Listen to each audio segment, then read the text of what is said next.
Would you live in a house owned by the infamous Borden sisters?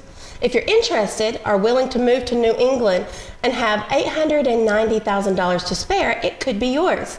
Don't worry, it's not the place where all the axe murdering happened. It's the mansion Lizzie Borden and her sister Emma purchased a year after the grisly deaths of her father and stepmother. Lizzie was tried and acquitted of the 1892 murders, but remained the main suspect. Lizzie named the house Maplecroft, and some say it's to die for, particularly when you compare it to the home Lizzie shared with her sister, father, and stepmother. Despite his fortune, Lizzie's father refused to install electricity or indoor plumbing.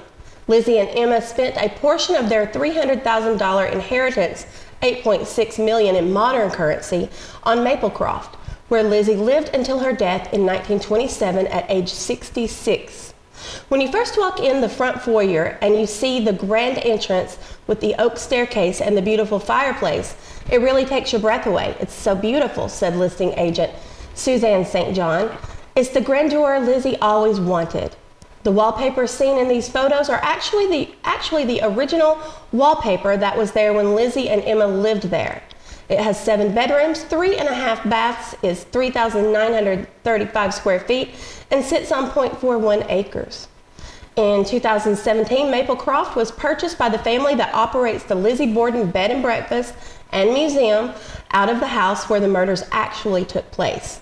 They hope to transform Maplecroft into a bed and breakfast as well, but COVID-19 pandemic, coupled with a family member's cross-country move, made the work all but impossible. And so Maplecroft is back on the market, though it likely won't last long.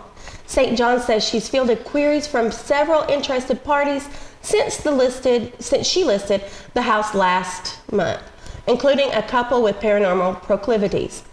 Tammy, how would you feel about moving to New England into this fully period furnished home that the Borden sisters lived in? Well, I love old homes, and it's a beautiful home. I looked at the pictures, and they're gorgeous. So I don't know, maybe. All right, would you rather live in that home or the Amityville house?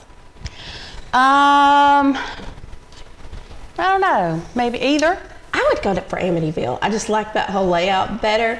I don't really feel like I would have too many problems living in a place that had that history. Do you? I know a lot of people wouldn't do it. No, I wouldn't. No, I mean, totally you can pray over it and just not bring that to you or whatever is what I'm thinking. Yeah. So what about these Borden sisters? What's your take on that whole situation? I think she did it. My personal opinion, she did it. It's just weird how she got away with it. Sure. But the investigations then are not like investigations now. Right. So do you have a favorite haunted house? Well, I actually just went to South Pittsburgh Hospital, but as far as a favorite haunted house, probably not really. I like any haunted house. Yeah, because you like the haunted ghost stuff too. I do, yes, I do. And the interesting thing is Tammy and I are producing a show, a paranormal show that's going to air here on North Georgia Television. More on that later. Yes. But we plan on visiting places like South Pittsburgh and the Waverly Hospital, which is huge. Yeah, absolutely. People who are into that kind of paranormal adventure definitely would like to go to these places. Yes. And personally, I'd like to go to the Borden house someday, at least a bed and breakfast. Yes. Because you can stay there. I love that. I've always wanted a bed and breakfast anyway. So. Yeah. And Dalton needs one. North Georgia needs more of those quaint little bed and breakfasts with the whole ambiance and the experience. Yeah, but needs something to attract you there like that. The Borden house. Yeah. Well, maybe not a murder, but but people are very interested, and that's the reason they go. Yeah, I think, well, I mean, heck, I'm really interested in history, and, obviously the books are selling, the movies, people go watch them, people like to see where these things actually happened, especially if it was like way back when and they don't feel a real personal connection to, something that might have happened more modernly. But I don't know. Oh, by the way, I don't know if you know this. There's a lady I know, her name is Katie Sosby, and she used to own the Spiced Apple, her kids do now.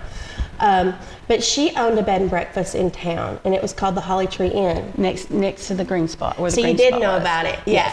Yeah, and Katie has told me before about that house is haunted. Oh, wow. Yeah.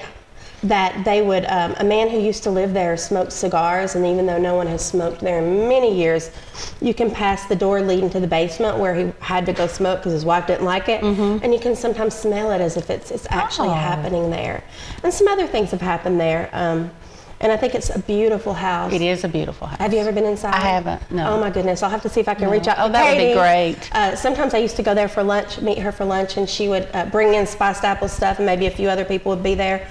And she has so many beautiful things in there, things from all over the world, and with stories behind them. Yeah, That'd be awesome. Yeah. Haunted's fun. Yes, it well, is. I guess that's all we have for you today, unless you have any parting thoughts, Miss Tammy. No. We're all good? Good. Okay. Well, we'll see you next time.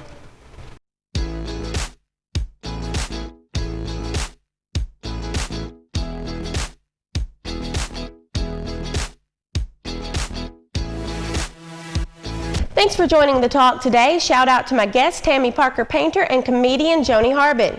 If you've missed an episode, visit the Talk with Connie on YouTube. While you're there, please hit subscribe. You can connect with me on the Talk with Connie Facebook page, or visit me at Dalton Ghost Tours on Friday and Saturday nights, 8 p.m. in downtown Dalton, Georgia. See you next time.